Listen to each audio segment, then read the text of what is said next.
sekalian. Kita bersyukur kita hari ini dapat sekali lagi merenungkan masa Natal.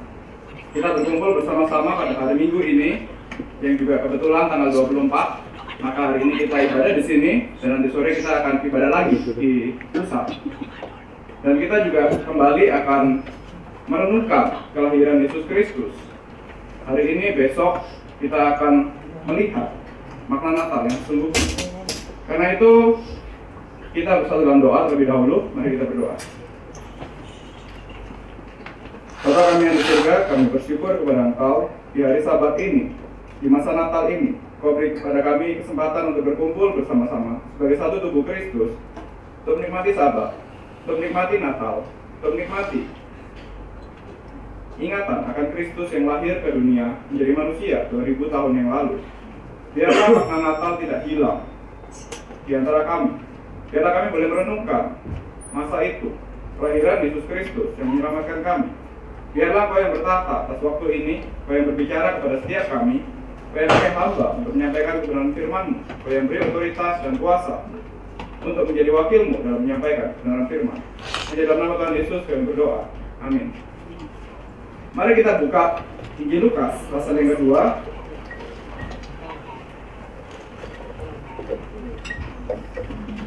Lukas 2 ayat yang pertama sampai yang ke-7.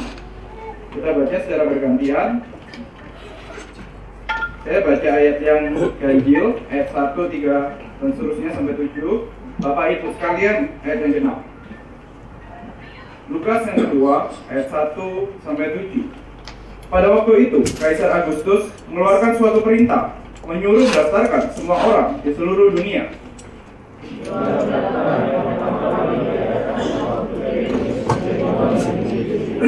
Maka pergilah semua orang mendaftarkan diri, masing-masing di kotanya sendiri.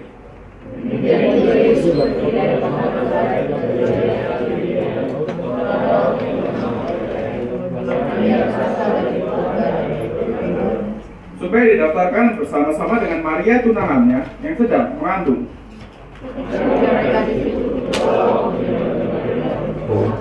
Dan dia melahirkan seorang anak laki-laki, anaknya yang sulung. Lalu dibungkusnya dengan lampin dan dibaringkannya di dalam palungan, karena tidak ada tempat bagi mereka di rumah penginapan. Kalau kita merenungkan waktu-waktu sekarang, tahun ini, bulan ini adalah waktu yang unik, di mana kita merayakan Natal, kita merenungkan kelahiran Yesus Kristus 2000 tahun yang lalu. Tapi di saat yang bersamaan, kita juga sedang mempersiapkan diri untuk menyambut pemilihan presiden tahun depan. Jadi waktu di mana kita merenungkan Natal dengan waktu politik itu berbarengan. Momen ini terjadi ya mungkin hanya 4 tahun sekali. Jadi ini momen yang unik, di mana kita satu sisi ya kita merenungkan kelahiran raja di atas segala raja.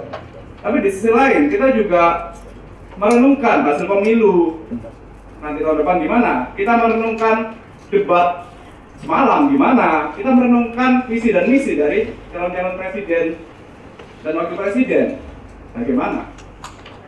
Nah, karena itu kalau kita merenungkan masa-masa sekarang, ini masa Natal itu kan biasanya masa di mana keluarga besar berkumpul jadi satu. Biasanya kalau berkumpul jadi satu, itu kan berbagai topik dibahas kan. Masa sekarang mungkin topik yang lebih banyak dibahas di masa Natal itu justru visi dan misi dari calon presiden. Justru apa yang terjadi dalam perpolitikan Indonesia saat ini. Satu rumah, orang di meja makan yang biasanya akrab, yang biasanya bisa saling mengerti satu dengan yang lain, tiba-tiba bisa menjadi musuh, tiba-tiba bisa menjadi berdebat sendiri karena pilihannya berbeda. Yang satu memilih si A, yang satu memilih calon pasangan yang lain. Jadi seakan-akan kalimat Tuhan Yesus yang mengatakan, aku datang untuk memisahkan orang dari ayahnya, anak perempuan dari ibunya, menantu perempuan dari ibu mertuanya, dan musuh orang ialah orang-orang seisi rumahnya. Seakan-akan dalam bulan ini, dalam waktu sekarang, itu tergenapi. Tapi bedanya, bukan Tuhan Yesus yang bawa pemisahan bagi seisi rumahnya, tetapi calon nomor urut 1, calon nomor urut 2, calon nomor urut 3 yang membawa pemisahan bagi rumahnya. Iya, inilah kondisi kita saat ini, kondisi yang unik yang terjadi hanya 4 tahun sekali. Tetapi kalau kita merenungkan secara lebih dalam, apa yang membuat kita begitu kekeh untuk meninggikan calon pasangan entah 01, 2, atau 3? Mungkin kita punya harapan, mungkin kita punya pikiran dalam benak kita, kalau seandainya calon yang saya unggulkan itu yang menang, maka ada harapan bagi bangsa Indonesia. Dan sebaliknya, kalau seandainya calon yang paling buruk yang menang, maka bangsa ini akan menjadi lebih buruk. Maka tidak ada masa depan bagi kita. Maka situasi politik, sosial, ekonomi semua menjadi lebih buruk. Kita memang pernah mengalami masa di mana dalam 30 tahun ada sekelompok orang yang menguasai pemerintahan ini.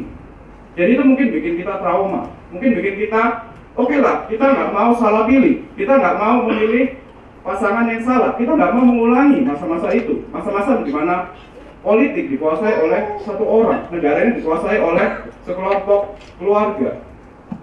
Maka kita membayangkan kita harus memilih yang terbaik. Kita harus bertanggung jawab terhadap pilihan kita. Tetapi kalau kita merenungkan, seandainya benar-benar yang terpilih itu yang bukan yang terbaik menurut pandangan kita, apakah benar? Pasti kita kehilangan pengharapan. Apakah benar kita pasti kehilangan kedamaian dan kesempatan untuk ibadah? Atau sebaliknya, ketika yang terpilih adalah calon yang terbaik menurut kita, calon yang kita unggulkan, apakah pasti dia akan membawa kondisi yang lebih baik? Apakah pasti melalui calon itu kita mendapat kedamaian? Apakah calon yang kita pikirkan sebenarnya yang kita anggap sebagai juru selamat kita? Nah, untuk itu kita hari ini akan melihat kelahiran Tuhan Yesus itu juga tidak lepas dari kondisi politik pada waktu itu, dari kondisi negara bangsa Israel dan juga Romawi pada waktu itu.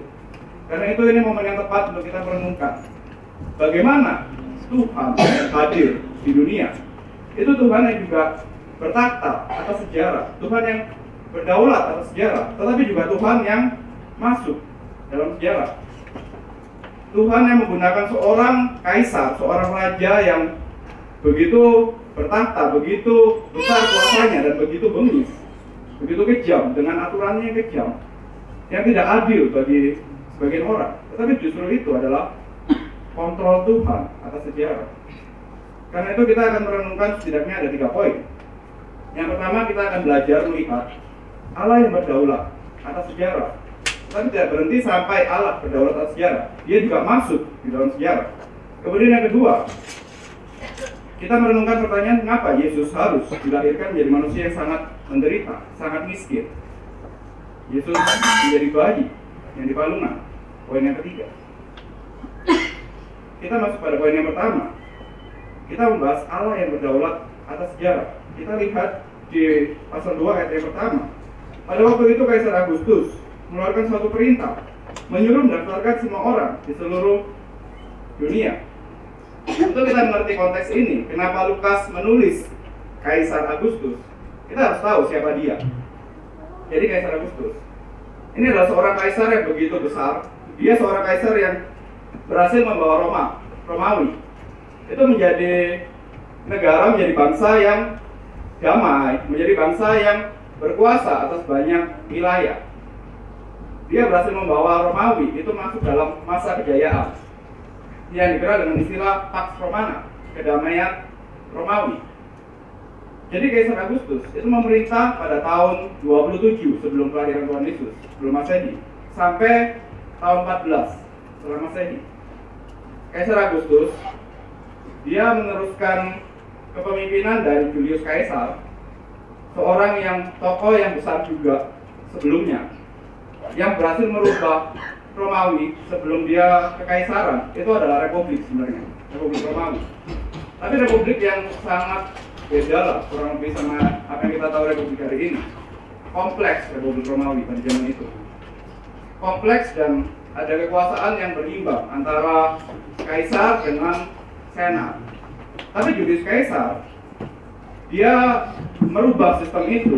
Dia memfokuskan pemerintahan kepada dirinya sendiri. Jadi dia mulai merubah sistem republik menjadi mirip seperti kekaisaran, menjadi mirip seperti kerajaan.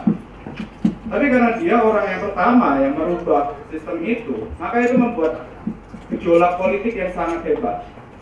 Singkat cerita, kita tahu Julius Caesar ini akhirnya dibunuh oleh tokoh-tokoh politik juga. Ketika dia dibunuh, ada seorang pemimpin pasukan yang sangat hebat, yang sangat brilian, yang selalu menang perang, yaitu Caesar Augustus, atau yang nama lainnya dikenal sebagai Gaius Octavianus. Akhirnya dialah yang menjabat pemerintahan tertinggi di Romawi pada waktu itu, dan dialah yang berhasil menjadikan benar-benar Romawi yang dari republik itu dirubah menjadi kekaisaran lagi. Dan dia menjadi kaisar yang bisa dibilang kaisar yang pertama dalam kaisar Romawi pada waktu itu, yang menyatukan, membawa damai, politik yang bergejolak dari habis membunuh pemimpinnya. Dia bisa menyatukan orang-orang yang tadinya bermusuhan itu menjadi satu. Dan kemudian dia juga membawa Romawi itu menjadi stabil secara ekonomi, sosial, politik, dan dia berhasil menguasai wilayah-wilayah jajahan. Salah satu wilayah jajahan yang dikuasai itu adalah bangsa Yahudi.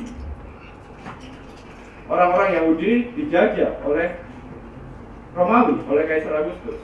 Nah, dalam konteks inilah Tuhan Yesus lahir. Dalam konteks inilah tugas mencatat. Kaisar Augustus mengeluarkan suatu perintah bagi orang Romawi. Apa yang dilakukan Kaisar Augustus itu adalah bijaksana yang luar biasa besar. Itu adalah pembawa damai yang luar biasa besar. Orang Romawi menganggap Kaisar Augustus itu sebagai putra Tuhan, sebagai anak Tuhan. Dan dia mengatakan Julius Caesar, bapak angkatnya, itu adalah Tuhan. Tapi Tuhan yang bisa dibunuh. Dia adalah Tuhan, maka anak angkatnya, dia sebagai putra Tuhan. Dia menganggap dirinya begitu. Dan orang Romawi itu rata-rata setuju. Mereka mengatakan, ini dia orang yang bawa damai. Inilah juru selamat Romawi. Inilah yang bawa Romawi pada kekuasaan yang tertinggi. Itu bagi orang-orang Romawi. Tapi kalau kita lihat bagi orang-orang jajahan, Julius Caesar Augustus itu justru membawa sengsara, membawa derita. Caesar Augustus pada waktu di mana Maria sedang mengandung, dia sedang menunjukkan kekuasaannya yang besar. Dia menyuruh orang-orang di wilayah jajahannya untuk mengadakan sensus, untuk pergi ke wilayahnya sendiri, pergi ke wilayah nenek moyangnya untuk disensus. Itu supaya mereka yang disensus itu, jadi Kaisar Romawi tahu berapa jumlah penduduknya, siapa saja penduduknya, dan mereka terikat untuk membayar pajak. Pajak yang berguna untuk pembangunan Romawi, pajak yang berguna untuk kedamaian bangsa Romawi, tapi bukan untuk orang-orang yang dijajah. Maka ini adalah tindakan yang tidak adil sebenarnya bagi orang-orang jajahan. Tindakan yang tidak adil bagi bangsa Yahudi.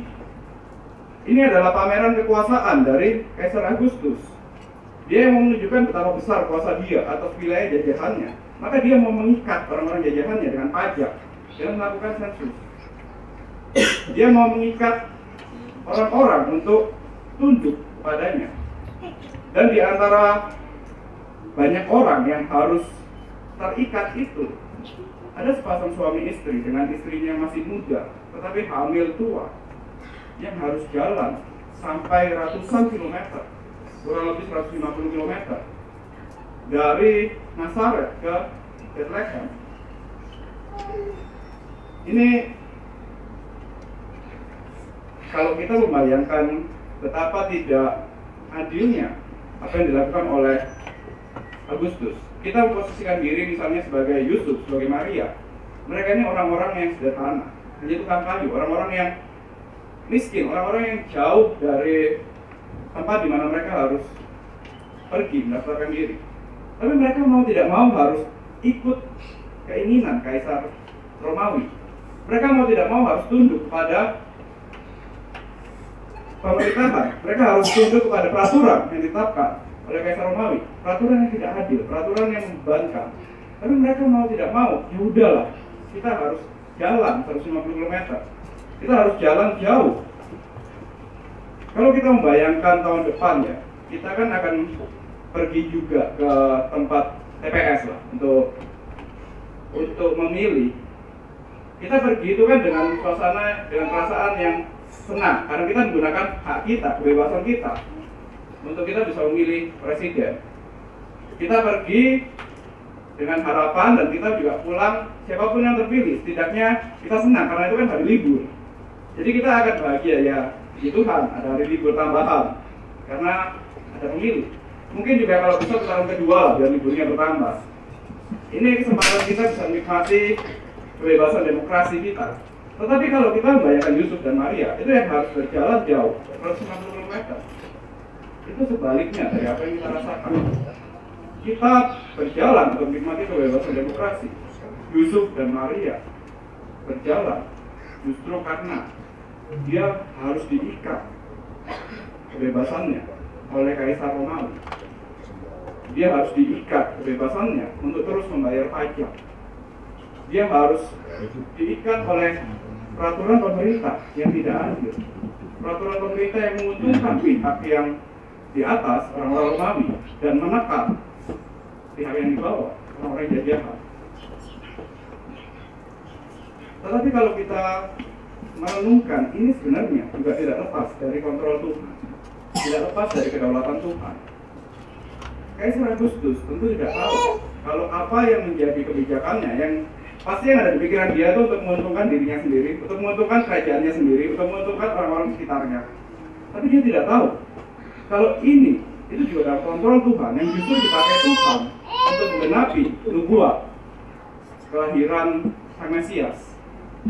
700 tahun sebelum peraturan ini, sebelum sensus ini diadakan, Tuhan telah mengatakan kepada Nabi Mika bahwa akan ada kedatangan Mesias di Bethlehem.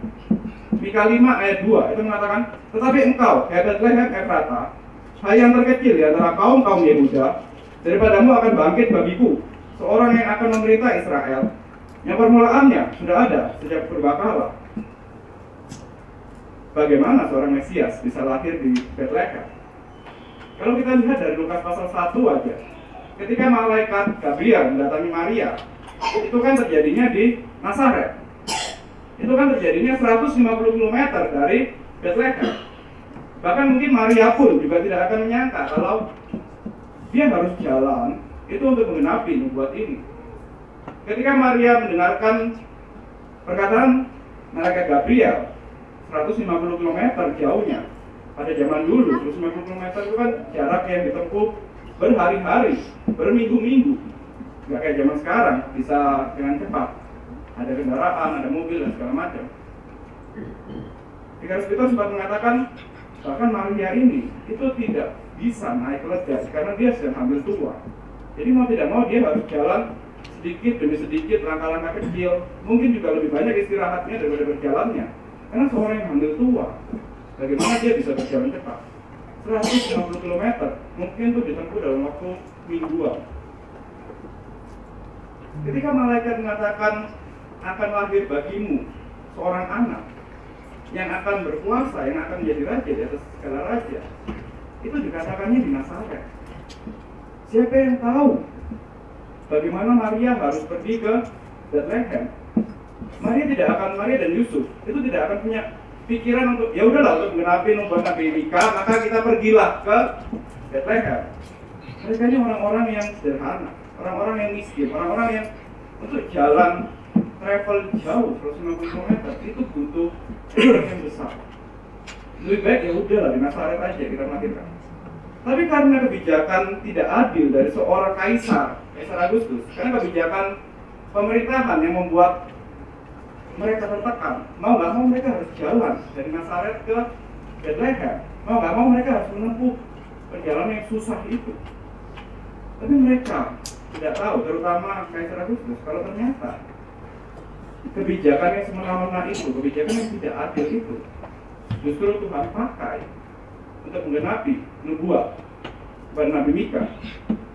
Justru menjadi sarana bagi nabinya membuat Mika lebih dari 700 tahun sebelumnya. Jadi dari sini kita bisa belajar, kita bisa melihat bahwa sejarah itu ada di tangan Tuhan. Sejarah dan keputusan dari pemimpin yang bengis sekalipun itu juga ada dalam tangan Tuhan. Bahkan peraturan yang tidak adil, peraturan yang semena-mena sekalipun itu juga tidak lepas dari kontrol Tuhan, dari kedaulatan Tuhan. Tidak ada satu peristiwa sejarah pun yang terjadi di luar kontrol Tuhan. Maka kembali lagi kalau kita membayangkan apa yang terjadi tahun depan, siapa yang akan terpilih, kebijakan apa yang akan diambil oleh pemimpin yang terpilih, ya itu terjadi dalam kontrol Tuhan. Kalaupun kita juga mengalami kondisi yang tidak baik, mungkin 30 tahun yang lalu, 30 tahun dipimpin oleh pemimpin yang bengis sekalipun, itu pun terjadi dalam kontrol Tuhan. Dan itu pun juga ada detail-detail yang mungkin kita tidak sadar. Kalau itu justru terjadi untuk memuliakan Tuhan, justru terjadi dalam kedaulatan Tuhan. Tetapi bukan cuma dalam urusan sejarah, pemimpin, dan orang-orang besar, bukan cuma urusan besar, itu terjadi dalam kontrol Tuhan. Sejarah kita secara pribadi pun itu juga tidak lepas dalam kontrol Tuhan. Mungkin ada waktu di mana kita bergumul, kita merasa, kenapa aku mendapat perlakuan yang tidak adil? Kenapa aku harus tunduk kepada peraturan yang tidak adil? Kenapa aku harus diperlakukan dengan tidak adil? Kenapa aku harus bergumul dengan pergumulanku sendiri? Entah itu mungkin pergumulan dengan relasi, pergumulan ekonomi, pergumulan sosial, segala macam, dengan pekerjaan, dengan apapun itu. Kenapa aku harus bergumul? Kenapa sejarah hidupku begitu suram? Kenapa sejarah hidupku begitu tertekan? Dari sini kita belajar, dalam kondisi yang suram pun, sejarah hidup kita tidak lepas dari kontrol Tuhan.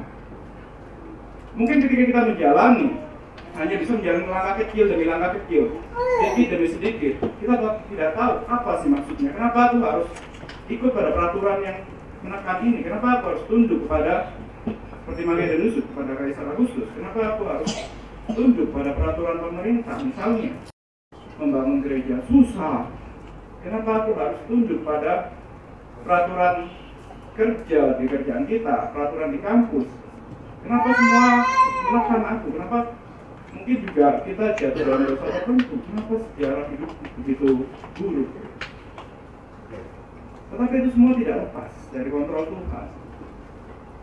Kesusahan, pergumulan, memang karena dosa itu membuat kita tertekan.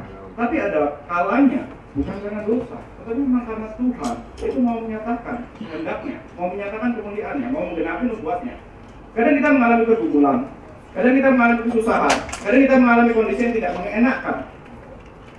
Bukan semena-mena karena dosa, bukan semata-mata karena dosa. Ketika kita mengalami kesusahan, ketika kita sudah jujur, sudah berbuat yang benar di mata Tuhan, sudah sesuai dengan firman Tuhan, tapi kemudian kita mengalami kondisi yang terpuruk, kemudian kita mengalami kondisi yang tidak baik, kemudian kita mengalami kondisi yang tidak mengenakan, kondisi yang penuh tekanan. Kita hanya bisa menjalani langkah kecil demi langkah kecil, tanpa tahu ini maksudnya apa. Tapi kita belajar, ini pun dalam kontrol Tuhan, ini pun dalam pimpinan Tuhan, dalam kedaulatan Tuhan. Nabi Yesaya itu mengatakan, sebab rancanganku bukanlah rancanganmu, dan jalanmu bukanlah jalanku. Demikianlah firman Tuhan. Ketika kita menjalani langkah demi langkah kecil yang berat, perjalanan yang pelan, kita tidak tahu sebenarnya apa sih rancangan Tuhan. Mungkin dalam pikiran kita, apa yang kita rancangkan semua buyar karena pergumulan kita. Kita menganggap harusnya begini Tuhan, rancangan ini yang terbaik, tapi ternyata beda. Tapi dari sini kita belajar, tetap sejarah kita itu dikontrol oleh Tuhan. Dan dalam rancangan Tuhan, yang kita ketika menjalani langkah-langkah itu, kita tidak tahu. Ketika kita menjalani pergumulan itu, kita tidak tahu rancangan Tuhan apa. Tapi ketika nanti sampai di akhirnya, baru kita tahu. Seperti Ayub yang mengatakan, dulu aku cuma tahu engkau dari perkataan orang, tapi setelah dia melewati pergumulan, karena aku tahu engkau dengan mataku sendiri, aku melihat sendiri engkau. Begitupun kita. Ketika kita menghadapi pergumulan, kita menganggap, sudahlah sejarahku kelam. Tapi nanti di akhir kita akan tahu Oh, ternyata di bawah tekanan, di bawah pergumulan, di bawah penderitaan, itu ada Tuhan yang tetap beserta kita. Ada Tuhan yang berdasarkan kedaulatannya memang kita harus melewati pergumulan itu, menjalani pergumulan itu, menjalani langkah demi langkah kecil. Yang akhirnya kita tahu endingnya memuliakan Tuhan. Endingnya memang itu rencana Tuhan atas kehidupan kita. Kita belajar Tuhan yang mengontrol sejarah, tetapi tidak berhenti sampai mengontrol sejarah. Tuhan juga masuk dalam sejarah. Dia tidak hanya mengontrol sejarah dari jauh, tidak hanya mengontrol sejarah dari taktanya, tapi dari Natal kita merenungkan, dia juga masuk di dalam sejarah itu. Dia juga hadir dalam sejarah, menginjakan kaki di bumi, menjadi manusia. Tuhan masuk dalam sejarah manusia dan hidup sebagai manusia, di tengah manusia. Dan kita melihat, dia bukan hadir dalam kekuasaannya, dalam taktanya, dalam kemuliaannya, tapi dia hadir sebagai manusia yang sama seperti kita. Sebagai manusia yang justru dalam kondisi yang paling hina, dalam kondisi yang paling tidak mengenakan. Bukan sebagai manusia yang lahir seperti seorang pangeran di istana, dengan segala fasilitasnya, dengan segala kemuliaannya. Kita tahu Yesus adalah Tuhan yang mencipta. Dia adalah Tuhan yang berkuasa atas segala sesuatu. Dia adalah Tuhan yang maha hadir, Tuhan yang maha tahu, Tuhan yang maha bijaksana. Dia yang maha kuasa. Ketika Tuhan ini, Raja di atas Raja, datang ke dunia, kelakuan seperti apa yang dia dapatkan? Kita mengerti sekarang, Yesus ini satu-satunya yang layak untuk mendapat kehormatan, satu-satunya yang layak untuk dimuliakan. Segala lutut bertelut, segala lidah mengaku bahwa ia adalah Tuhan, bahwa ia adalah Raja di atas segala raja. Tetapi ketika ia pertama kali hadir ke dunia, kita bayangkan perlakuan seperti apa yang dia terima, penerimaan seperti apa yang dia dapatkan. Kita sudah merenungkan bahwa Yesus yang dilahirkan itu tidak dilahirkan di penginapan tempat manusia secara layak. Dia harus dilahirkan di tempat di mana itu tempat binatang, seharusnya kandang binatang. Bukan di tempat yang layak untuk manusia. Untuk manusia beristirahat aja tempat ini nggak layak. Apalagi untuk melahirkan seorang bayi yang masih rentan, yang masih lemah, ditempatkan di suatu tempat. Ini menunjukkan bahwa Yesus kelahirannya itu terjadi dalam peristiwa yang paling sederhana. Dia tidak dilahirkan dalam kondisi yang penuh kemuliaan. Dia dilahirkan dan juga hidup dalam kondisi yang sederhana. Ini adalah ironi dari inkarnasi. Ketika Tuhan pencipta dunia ini, Dia menciptakan seluruh dunia, menciptakan ruang-ruang di dunia, tempat-tempat di dunia. Dan Dia datang ke dunia menjadi manusia. Dia tidak mendapat satu ruang pun, bahkan hanya sekedar untuk berbaring, sekedar untuk Dia bisa ditempatkan secara layak, dilahirkan secara layak. Tidak ada satu tempat pun yang Dia dapatkan. Dan kondisi ketika Tuhan Yesus dilahirkan, hari ini kita membayangkan itu kondisi yang menyenangkan, penuh damai, penuh sukacita. Tapi sebenarnya kalau kita membayangkan seorang dilahirkan di kandang, di sini ada beberapa yang dokter membayangkan kelahiran seorang bayi. Itu kan kondisi yang bukan kondisi yang baik sebenarnya. Itu kan kondisi yang susah.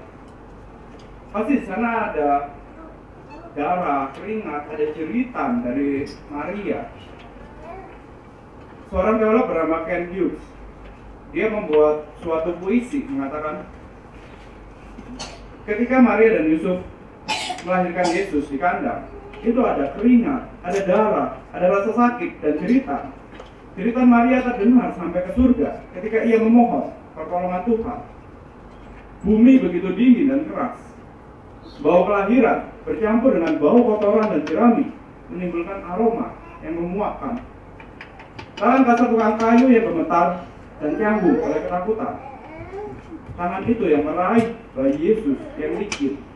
oleh darah. Tubuh bayi yang lemas, yang tak berdaya, menghirup udara dingin, dan tangisnya menusuk malam. Jadi kurang lebih ini menggambarkan situasi malam Natal yang pertama. Itu bukan situasi yang baik sebenarnya. Tuhan Yesus lahir ke dunia itu sebagai manusia, sama seperti kita. Dia mengalami kelahiran yang juga kondisi yang sama seperti kita. Kelahiran yang mencekam. Maria dan Yusuf harus melahirkan di kandang karena ketidakadilan, karena perlakuan yang bengis dari seorang Kaisar Agustus. Ini bukan situasi yang menyenangkan sebenarnya. Kemudian seorang teolog yang lain, Andrew Peterson, itu mengatakan setiap Natal kita menyanyikan lagu Silent Night, tetapi sesungguhnya kelahiran Yesus itu jauh dari malam yang sunyi. Dia juga membuat puisi. Di sana terlihat darah berceceran di lantai. Terdengar tangisan perempuan di sepanjang jalan malam itu, di suatu jalan di tengah kota Daud. Dan kandang tidak bersih, batu persandaran begitu dingin. Dan Maria penuh syukur dan air mata memenuhi wajahnya. Tidak ada tangan seorang ibu untuk ia tinggal. Jadi kondisi yang begitu mengenaskan kelahiran Tuhan Yesus. Ini kondisi yang menggambarkan penolakan, kondisi yang menggambarkan tidak diterimanya Sang Juru Selamat, Sang Pencipta, Raja di atas segala raja ketika datang ke dunia. Kita mengerti bahwa kelahiran Yesus itu dipenuhi oleh ketidaknyamanan, oleh penghinaan, oleh sakit dan penolakan. Ini menjadi satu misteri sepanjang sejarah. Ketika anak Allah menjadi manusia, ketika ia menjalani malam pertamanya di bumi, itu justru ia jalani dengan begitu dingin, dengan begitu merana, di dalam palungan, di kandang. Mungkin kita bertanya, kenapa Tuhan Yesus harus dilahirkan seperti ini? Kenapa dia harus mengalami kondisi yang seperti ini? Apa kaitannya antara kelahiran Tuhan Yesus yang sangat kejam yang dialami dengan keselamatan kita? Mungkin kita bertanya, ya pasti nggak mungkin ini karena pura-pura, pasti nggak mungkin ini karena skenario supaya kelihatan sengsara lah, supaya kelihatan paling apes lah, supaya kelihatan paling kasihan. Enggak, tentu bukan itu. Ada beberapa alasan kenapa Tuhan Yesus harus lahir dengan kondisi yang seperti ini.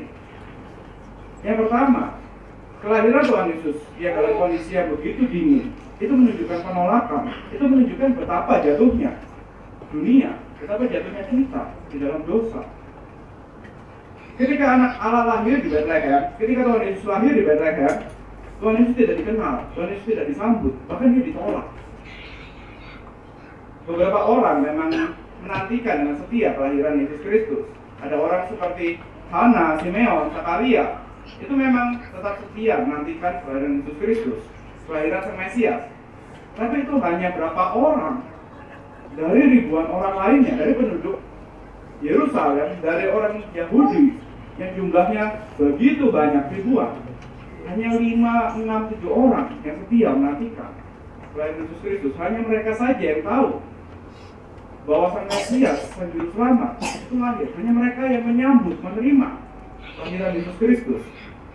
Orang-orang tua, orang-orang gembala, orang-orang yang sangat miskin, orang-orang yang bukan siapa-siapa di hadapan masyarakat. Hanya mereka yang setia nantikan kelahiran Yesus Kristus. Ketika Raja di atas segala raja lahir, ketika Tuhan Yesus dilahirkan, orang-orang dunia tidak tahu bahwa dialah sang raja itu. Apa yang mereka pandang itu masih Kaisar Agustus, masih Herodes. Orang-orang yang menjadi raja secara politik, mereka tidak tahu kalau raja yang sesungguhnya sedang lahir. Baik pemilik penginapan, baik juga orang-orang yang di sekitar Bait Allah yang melihat bayi Yesus, dan orang Israel pada umumnya, ketika melihat bayi itu, mereka tidak tahu bahwa inilah Sang Raja, bahwa inilah Sang Mesias.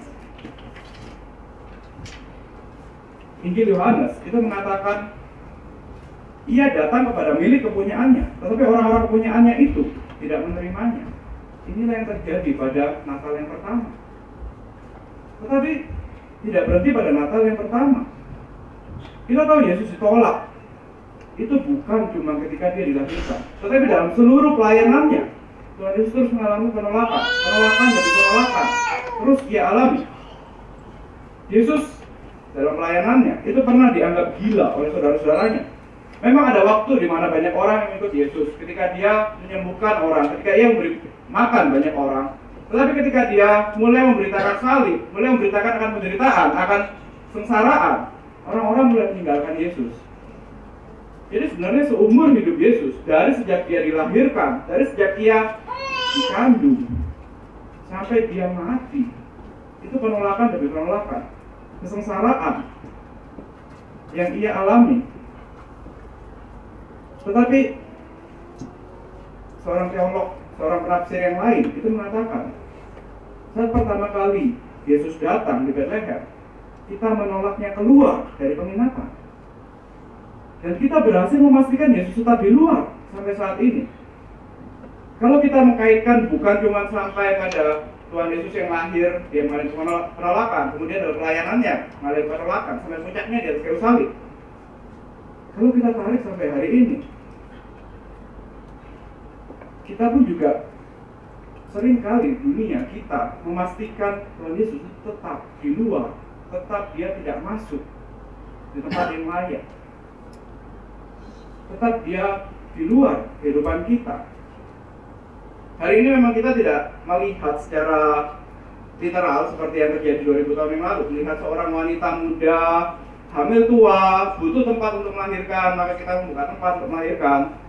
Secara literal kita tidak melihat itu. Secara literal kita tidak melihat kedatangan Yesus sebagai bayi lagi. Tetapi bukankah kita juga menantikan kedatangan Yesus dalam hidup kita? Bukankah kita juga dituntut untuk menyediakan tempat bagi Yesus dalam hidup kita? Sekarang menjadi pertanyaan kita, di manakah kita tempatkan Yesus dalam kehidupan kita? Apakah kita menempatkan Ia hanya di hari Minggu saat ibadah di gereja, hanya di hari Natal, hanya di hari Paskah, hanya di pelayanan kita, hanya di waktu-waktu kita melihat persekutuan, hanya di waktu-waktu kita beribadah? Apakah hanya di sana kita menempatkan Yesus? Apakah hanya ketika kita melayani, ketika kita memberi perpuluhan, di sana kita menempatkan Yesus? Tapi di kehidupan sehari-hari, dalam pekerjaan kita, dalam kuliah kita, dalam urusan kita, mengurusi rumah tangga, dalam kehidupan kita sehari-hari, langkah demi langkah setiap hari, di mana kita tempatkan Yesus? Yesus kita tinggal di gereja saja. Oke Tuhan Yesus, di gereja saya datang kepada Engkau, saya menempatkan Engkau yang terutama di sini. Ketika saya pulang, ya udah saya tinggal Engkau di gereja.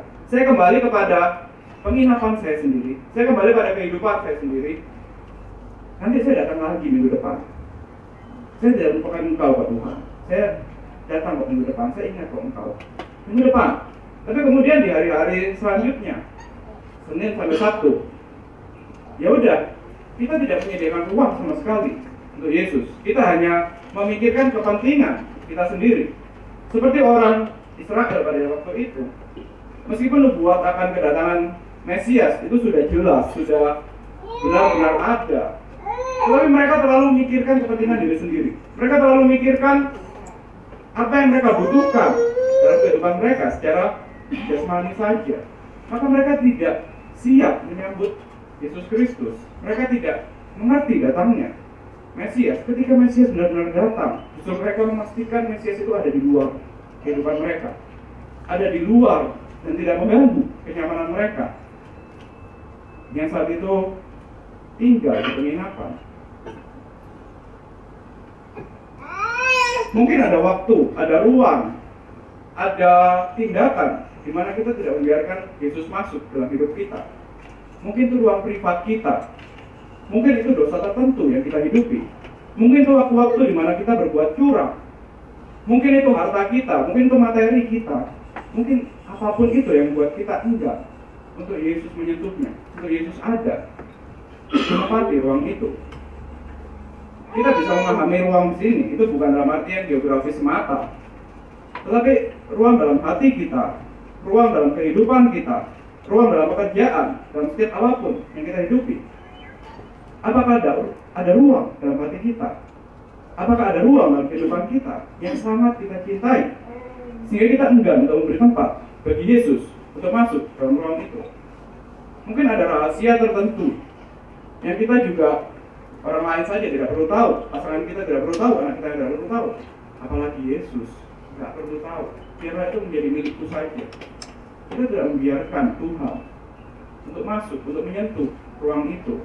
Mungkin itu dosa yang kita cintai, mungkin itu hobi yang kita cintai, mungkin itu apapun yang mengikat kita. Inilah kondisi manusia berdosa. Bukan hanya dari zaman Tuhan Yesus dilahirkan 2000 tahun yang lalu, manusia menolak. Tetapi sampai hari ini pun manusia terus menolak Yesus. Ya, secara gampang kalau kita lihat Natal, itu kan sekarang sudah mulai digeser dari kelahiran Tuhan Yesus. Dia Tuhan Yesus bukan cuma ditolak 2000 tahun yang lalu. Hari ini pun kalau kita tanya orang dunia, Natal itu apa? Liburan. Natal itu waktu dimana kita kumpul bersama keluarga. Sudah tidak lagi mengatakan selamat Natal, tapi mengatakan happy holiday. Hari ini pun juga kita mau memastikan Tuhan Yesus bergeser keluar dari hari Natal, hari kelahirannya sendiri. Dunia begitu baik dalam memastikan Yesus tetap ada di luar. Yesus tetap ada di luar, di kandang, di tempat yang paling hina itu. Seorang teolog bernama Norval Gedenhuis itu mengatakan apa yang terjadi di Bethlehem, penolakan, ketidakpedulian, itu juga terjadi hari ini. Banyak orang menolak menyiapkan tempat bagi anak Allah. Mereka tidak memberikan tempat untuknya dalam perasaan, dalam afeksi, dalam pemikiran, dalam pandangan hidup, dalam keinginan, dalam keputusan, dalam tindakan dan kehidupan sehari-hari. Maka penolakan Tuhan Yesus pada saat dia dilahirkan 2000 tahun yang lalu, cerita kelahiran itu justru menceritakan dosa kita, bukan hanya dosa orang-orang 2000 tahun yang lalu, tapi dosa kita juga. Cerita ini menunjukkan betapa kita tidak menerima Yesus, betapa manusia itu yang jatuh dalam dosa itu enggan untuk menyambut Sang Mesias, enggan untuk menyambut Sang Juru Selamat. Tetapi kalau kita hari ini bisa merayakan Natal, kalau kita hari ini bisa merenungkan Natal sebagai kelahiran Yesus Kristus, hanya sebagian orang dari jutaan orang lainnya, kita yang menyiapkan diri untuk menyambut kedatangan Yesus, itu sungguh hanya oleh anugerah. Hanya karena Ia mau menyatakan dirinya pada kita sebagai Tuhan dan Juru Selamat, maka kita dapat menyambut kedatangan. Maka berita inkarnasi, berita Tuhan Yesus yang turun ke dunia menjadi bayi, menjadi manusia, itu bukan berita manusia yang menyambut kedatangan Tuhan, tapi itu adalah berita Tuhan yang menjamah manusia, berita Tuhan yang mencari manusia, berita Tuhan yang datang kepada manusia, bukan berita usaha manusia untuk menyambut Tuhan, tapi berita Tuhan yang dengan anugerah datang sebagai Juru Selamat kita. Untuk inilah Yesus datang ke dunia, mengalami kondisi yang sangat merana.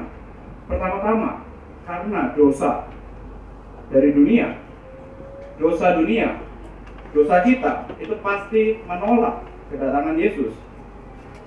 Tetapi Yesus datang untuk menyelamatkan kita dari dosa-dosa kita, maka Ia harus mengalami penolakan. Untuk dapat menyelamatkan kita dari dosa-dosa, Yesus juga harus menjadi sama dengan kita. Maka alasan kedua kenapa Tuhan Yesus itu harus dilahirkan dalam kondisi merana, dalam kondisi seperti ini, itu juga untuk menyatakan kemanusiaan, kehinaan dari Juru Selamat kita. Lukas itu menunjukkan bahwa Yesus yang menjadi manusia dengan cara yang sama dengan manusia pada umumnya, dengan kita, yaitu dengan cara dilahirkan. Kita dilahirkan menjadi manusia, kemudian kita dalam seluruh hidupnya itu merana, itu karena dosa. Dan kita hanya dapat diselamatkan oleh Yesus Kristus. Kita hanya dapat dilepaskan dari kondisi merana kita melalui korban Yesus Kristus. Hanya melalui Yesus Kristus kita diselamatkan karena Dia menanggung dosa kita dan penderitaan kita. Jadi ketika kita membayangkan Tuhan Yesus, itu yang memberikan kebenarannya kepada kita, Dia yang menyelamatkan kita, Dia yang menebus kita, itu sebenarnya tidak terbatas hanya di atas kayu salib. Di atas salib kita mengerti, ya di atas salib dosa kita ditanggung, di atas salib kebenaran Kristus diberikan pada kita. Tapi sebenarnya kebenaran Kristus yang melegakan kita, yang membebaskan kita dari dosa, yang memberikan kita damai, yang memberikan kita sukacita. Kebenaran yang diberikan kepada kita, yang membuat kita benar di hadapan Bapa, itu tidak berhenti hanya di atas kayu salib. Tuhan Yesus dikatakan memberikan kebenarannya kepada kita, dan dosanya di atas kayu salib, dan dosa kita di atas kayu salib. Kebenaran Kristus yang diberikan kepada kita, itu bukan kebenaran yang terjadi hanya dalam peristiwa salib. Kebenaran yang Ia jalani dari sejak Ia dilahirkan sampai 33 tahun kemudian. Tuhan Yesus selalu berlaku benar. Tuhan Yesus selalu, meskipun Ia ditolak, meskipun Ia mengalami penderitaan yang luar biasa besar, mengalami penderitaan yang luar biasa menyakitkan. Pendeta Tama minggu lalu mengatakan Tuhan Yesus dicobai, itu bukan cuma ketika Dia mau melayana, ketika Dia harus berpuasa 40 hari, 40 malam, tetapi Dia terus dicobai seumur hidupnya. Dan inilah buktinya, Tuhan Yesus juga dicobai bahkan dari sejak dilahirkan sudah ditolak. Dari sejak kelahirannya Dia ditolak, kemudian setiap hidupnya panjang tahun demi tahun, hari demi hari, Dia terus mengalami cobaan, Dia terus mengalami kondisi yang membuat Dia bisa jatuh, tetapi Dia mempertahankan kebenaran itu sampai puncaknya di atas kayu salib. Kebenaran itu diberikan pada kita. Maka kebenaran Kristus yang diberikan kepada kita itu bukan suatu anugerah yang gampang, itu bukan suatu anugerah yang murahan, itu bukan suatu peristiwa yang cuma sekedar oke, di atas kayu salib kebenaran yang diberikan pada kita, maka dosa kita juga diberikan padanya.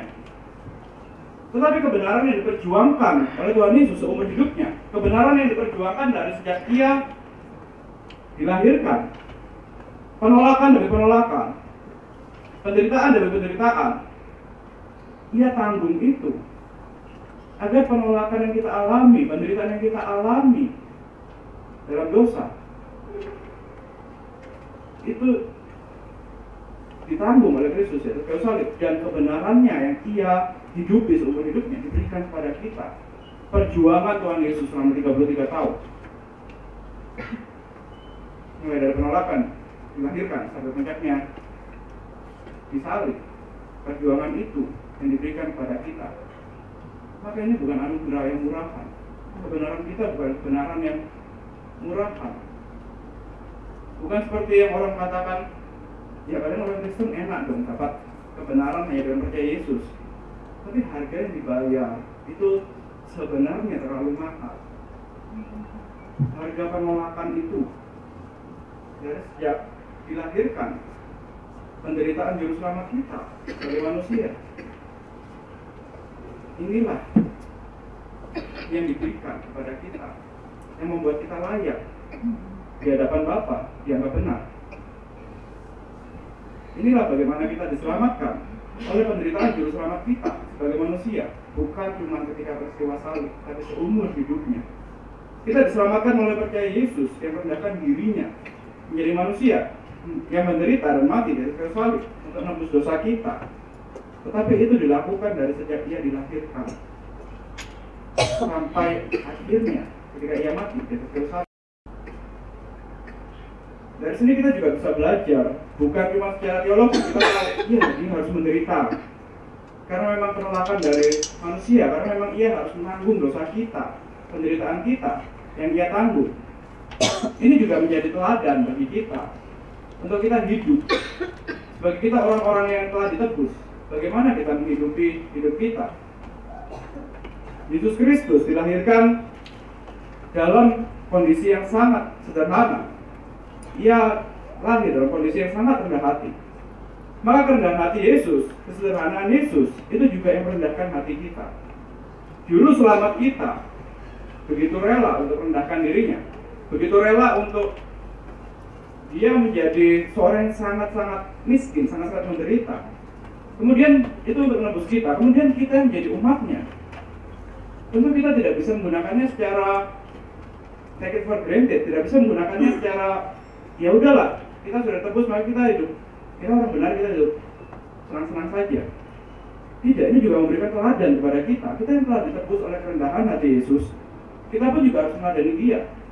Tuhan Yesus yang mau merendahkan dirinya agar kita ditinggikan, agar kita dibenarkan. Dia mau merendahkan dirinya demi kepentingan umatnya, demi kepentingan kita. Maka kita pun juga dapat meladani, kita merendahkan diri kita demi kepentingan orang lain, agar orang lain juga melihat Kristus dalam hidup kita. Kita bukan dibenarkan untuk kemudian kita menjadi ingin mencari ke atas saja, tapi kita juga dibenarkan untuk meladani Kristus, untuk meninggikan orang lain, mencari kepentingan orang lain, dan menempatkan diri sendiri dalam posisi yang rendah. Tetapi kita orang berdosa, kita yang telah dibenarkan, kita masih seringkali memiliki keinginan untuk hidup ditinggikan. Seringkali kita merasa terhina, kita merasa marah ketika ada orang lain yang merendahkan kita. Kita merasa marah ketika ada orang lain yang tidak memperlakukan kita yang sebagaimana kita pikirkan harusnya kita layak dapatkan. Ketika ada orang lain yang lupa memberikan salam misalnya kepada kita, ketika ada orang lain yang lupa memberikan kepada kita tempat yang terhormat, ketika ada orang yang tidak menganggap kita siapa-siapa, kita langsung merasa terhina, kita langsung merasa harusnya kan aku dapat tempat yang lebih layak, harusnya kan aku mendapat perlakuan yang lebih layak, harusnya kan aku mendapatkan sesuatu yang lebih layak daripada apa yang aku dapatkan sekarang. Harusnya aku dapat posisi yang lebih baik dong, dengan kemampuanku sekarang, dengan integritasku, dengan segala yang aku punya. Harusnya aku ada posisi yang lebih baik dong. Ketika ada orang lain yang tidak menempatkan kita dalam posisi yang kita inginkan, kita merasa direndahkan.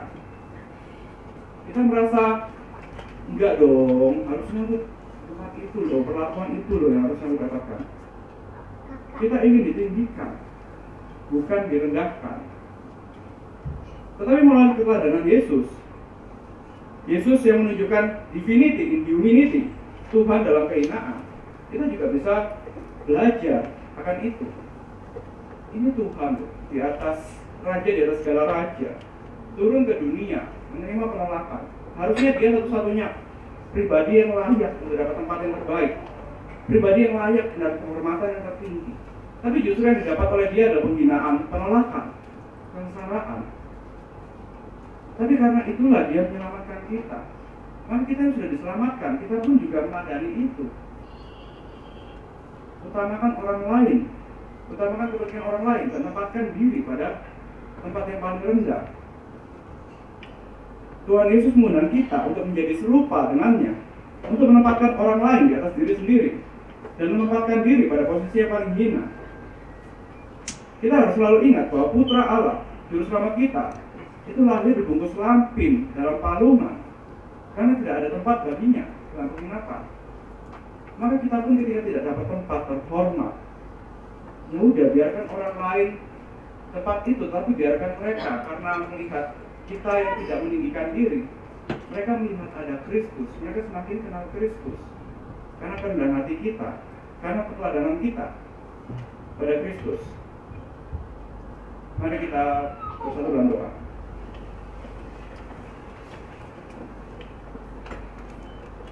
Bapa kami yang di surga, kami bersyukur kepada Engkau, karena Engkau yang telah memberikan Putra Tunggal-Mu, Yesus Kristus, untuk datang ke dunia menjadi seorang bayi yang dari sejak kelahirannya mengalami penderitaan, penolakan, sampai seumur hidupnya dia terus mengalami sengsara. Itu semua dilakukan untuk menyelamatkan kami yang telah berdosa. Kristus yang mengalami penolakan tetapi dia tetap setia. Kristus yang mengalami godaan iblis tapi ia tetap benar. Kebenarannya itulah yang diberikan kepada kami. Itu adalah anugerah yang luar biasa besar. Itulah anugerah Natal yang sejati. Biarlah kami selalu ingat anugerah itu. Biarlah kami selalu ingat posisi kami yang sebenarnya adalah yang paling rendah. Tapi Kristus mau merendahkan dirinya untuk mengangkat kami menjadi benar di hadapan-Nya. Biarlah kami juga melakukan itu pada orang-orang di sekitar kami, pada orang-orang yang kami jumpai dalam kehidupan kami, sehingga orang-orang juga boleh melihat Kristus dalam kehidupan kami, boleh melihat Kristus yang juga mau untuk menyelamatkan mereka. Kami serahkan seluruh kehidupan kami dalam tangan-Mu. Hanya dalam nama Tuhan Yesus kami berdoa. Amin.